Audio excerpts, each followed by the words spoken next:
जय माता दी साथियों। आज नवरात्रे का आखिरी दिन है, विजयदशमी दशहरा, और आज के दिन नवरात्रि पूजन का समापन होता है। दोस्तों, ये वीडियो बनाने का मेरा मुख्य उद्देश्य है कि नवरात्रि में हम लोग जो अखंड दीप जलाते हैं, वो अखंड दीप हमारा 9 दिन तक निरंतर किस तरह से जलता रहे कि वो बीच में दीपक की बाती बुझने न पाए, और हमारा अखंड दीपक जैसा कि हम संकल्प लेकर के चलते हैं मन में, उस तरह से दीपक हमारा 9 दिन तक पूरा जलता रहे बिना किसी रुकावट के। तो मैंने इस बार जो तरीका अपनाया है दीप जलाने का, वो पूरा सफल रहा। और 10 दिन तक, ये आज 10वां दिन है, यानी हमने प्रतिपदा के दिन सुबह 11:15 बजे के आसपास दीप जलाया था, और तब से निरंतर ये दीप हमारा जलता रहा है। तो अभी मैं आपको दिखाता हूँ कि ये देखिए, ये अखंड ज्योति है हमारी, और ये निरंतर चल रही है। इसको हमने ऐसे जाली से ढक करके रखा है, जय ज्वाला माँ। और इसको ऐसे हम ढक के रखते हैं। इससे क्या है कि अगर हम पंखे वगैरह भी चलाएं कमरे में, तो उससे ये बुझने नहीं पाता। और कमरे में जल रहा है तो बाहर की हवा कोई असर नहीं करेगा, लेकिन पंखे से अभी हमें इसको बचाना है। और ये देखिए, हमने जवारे बोए थे, सप्तधान्य, जिसमें जौ, गेहूँ, मूंग, धान, तिल, ज्वार और चना, ये 7 अनाज को हमने बोया था। और ये काफ़ी जो है अच्छे से ग्रोथ किए हुए हैं। और ये हमारा पूजा का मंदिर है, छोटा सा मंदिर है। तो ये हमने इस तरह से मूर्तियाँ इसमें स्थापित कर रखी हैं। ये हमारे सबसे पीछे लड्डू गोपाल हैं।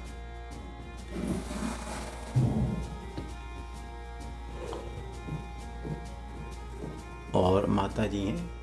बाकी ये चित्रगुप्त, शंकर पार्वती, खाटू श्याम, सालासर बालाजी, राम लक्ष्मण जानकी, बजरंग बली, विश्वकर्मा जी, लक्ष्मी मूर्ति विष्णु के साथ, ये गणेश जी, माता लक्ष्मी और साईं बाबा। तो ये हमारे मंदिर में स्थापित देवी देवता हैं।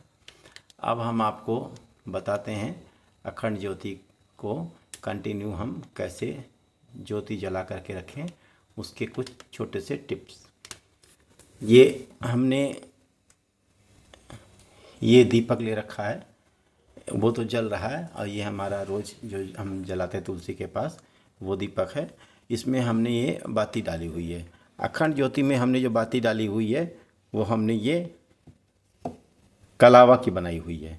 ये कलावा की बनी बनाई बाज़ार में बाती मिल जाती है, और ये बहुत अच्छी होती है। रुई की बाती जो है वो ठीक तो होती है, लेकिन कभी कभी क्या होता है कि बत्ती अगर कस के नहीं बटी गई है, ऐंठ करके अच्छे से नहीं बनाई गई है, तो जब घी डालते हैं तो घी में उसके रेशे जो है फैल करके, और फिर वो जोत से वहाँ जो जहाँ से जल रहा है वहाँ से वो सरक करके नीचे आ जाते हैं, और ज्योति बुझ जाती है। या कोई कोई रुई होती है, उसकी मतलब जो प्रॉपर्टी होती है, गुण होते हैं, वो जलते हैं, कुछ नहीं जलते हैं। कभी उसमें कोई मिलावट होती है, कहीं से उसमें सेमल वगैरह अगर आ जाएगा रेशा, तो वो जलता नहीं, वो बुझ जाता है। इसलिए बेहतर रहता है कि कलावा की बाती बनाएं। वैसे आप रुई की अगर बनाते हैं तो इसी तरह से रस्सी के जैसा बट करके बनाइएगा। ये इस तरह से अगर बाती बनती है बट करके, तो ये जल्दी खुलती नहीं है और ये बहुत अच्छे से जलती है। तो ये तो हो गई बाती की बात। अब इसके साथ में मैं जब पूजा का सामान लेने गया था, तो दुकान पे हमें ये 2 चीज़ दिखी थी।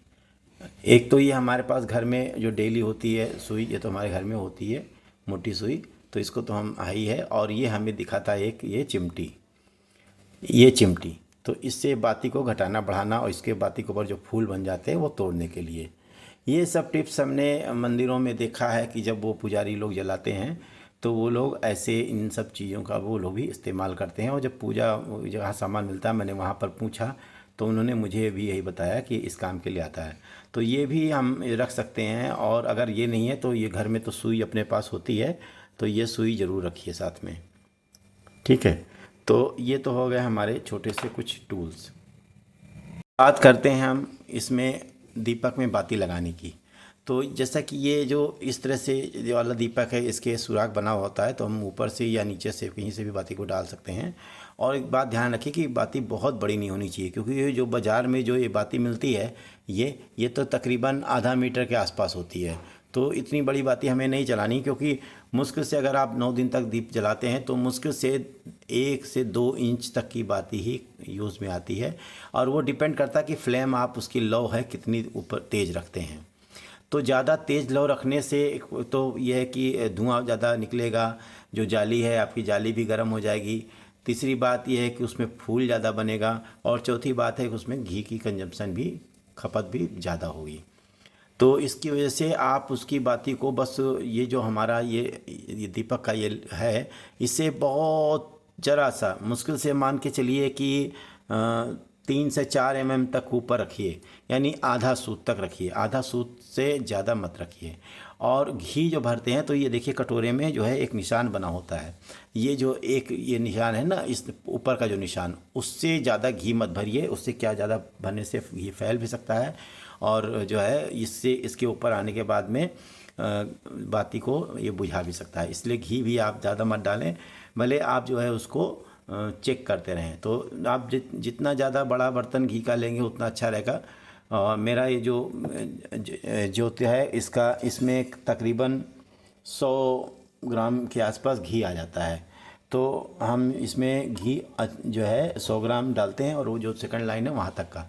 और जहाँ तक आप कोशिश करिए कि घी को आप पिघला करके डालें, एकदम सॉलिड घी ना डालें। इससे क्या होता है, जो बाती होती है उस बाती पे जोर आता है, तो बाती नीचे सरक सकती है सुराख से।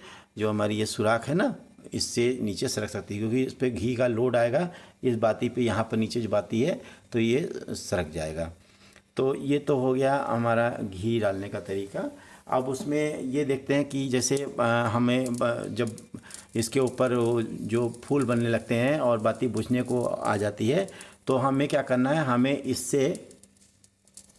इससे ये हम ऊपर नीचे आसानी से कर सकते हैं। जैसे देखिए, ये इससे हम ऊपर नीचे आसानी से कर सकते हैं, यानी ऊपर जलती हुई बाती को हमें नहीं छेड़ना है, इससे हम ये करेंगे।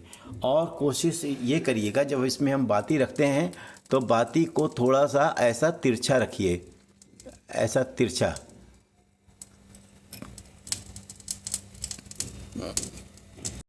ये इसको अगर थोड़ा सा बाती को हम ऐसे तिरछा रखेंगे, बिल्कुल से ऐसा घुमा के नहीं रखेंगे। इससे फ़ायदा ये है कि जब हमको बाती बढ़ानी होगी तो हम इसको आराम से, इसको धीरे से पकड़ के, देखिए ऊपर नीचे आसानी से हो जाएगा।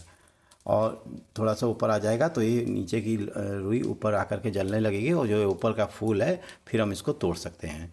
और अगर आपके पास ये चिमटी नहीं है तो आप इसको सुई के द्वारा भी आप इसको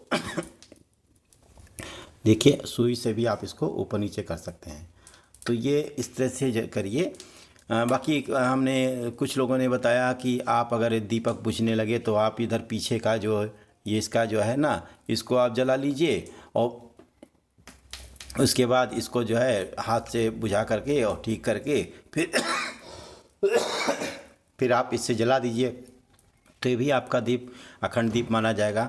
तरीका तो ठीक है, आप चाहें तो ऐसा कर सकते हैं, लेकिन अगर आप इस तरह से करेंगे तो आपको कहीं बुझाना नहीं पड़ेगा। दीपक बुझाना अच्छी बात नहीं है, तो इस तरह से आपका कंटिन्यू जलता रहेगा। अब आपको दिखाता हूँ मैं अपनी अखंड ज्योति में कि हमने इसको कैसे किया है। ये तो मैंने आपको एक दीपक के थ्रू बताया हुआ है। अभी देखिए, इसमें भी मैंने इस तरह से इसको बाती को ये तिरछा करके रखा हुआ है, तिरछा किया हुआ है। और अब देखिए, इसको भी हम इससे ये ऊपर नीचे आराम से ऊपर गया, ये हम नीचे भी आ गया। तो ऐसे ये इसमें फ्लेक्सिबिलिटी रहती है। जब आप इस बत्ती को स्ट्रेट रखेंगे, हल्का सा तिरछा रखेंगे या फिर स्ट्रेट रखेंगे, तो ये आसानी से हो जाएगा। और घी, जैसे मैंने बताया कि घी इसमें बहुत ज़्यादा नहीं भरना है, बस आपका ये जो सेकंड लाइन है इतने तक का रखिए, क्योंकि ये सेकंड लाइन ये होता है इसके नीचे वाला के नाप का होता है। तो इस तरह से आप ये दीप जलाइए। और बिल्कुल 9 दिन तक बिल्कुल निश्चिंत हो जाइए। और आप एक बार ये देखिए कि आपके जो कटोरे में घी है वो कितने घंटे चलता है, और फिर उसके हिसाब से आप अलार्म सेट कर लीजिए 10 मिनट पहले का, 10-15 मिनट पहले का अलार्म सेट कर लीजिए, या आप 10-15 मिनट पहले ही आप इसको उठ करके जा करके चेक करके आप उसके हिसाब से पिघला हुआ घी डालिए और ज्योति को निरंतर जलते रहने दीजिए। तो ये बस बहुत छोटी सी टिप्स थी। एक्चुअली मुझे पहले ही भी डालना चाहिए था, लेकिन मैंने सोचा कि जब एक बार इसको मैं जला करके देख लेता हूँ, और अगर इसमें इस तरह से अगर सफलता मिलती है तभी मैं सबको शेयर करूँ।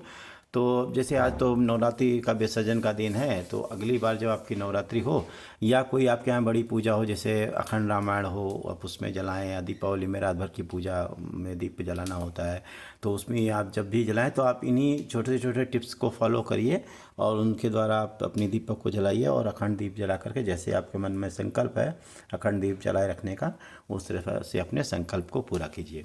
तो उम्मीद है कि आपको ये मेरी बताई गई टिप्स अच्छी लगी होगी। तो आप मेरे इस तरह से इस चैनल को सब्सक्राइब करिए, लाइक करिए, शेयर करिए, और इसी तरह से आप अपने मंदिर में दीप जलाइए और माता रानी को या अपने इच्छित इष्ट भगवान को स्थापित कर उनकी पूजा को सफल बनाइए। धन्यवाद। जय माता दी।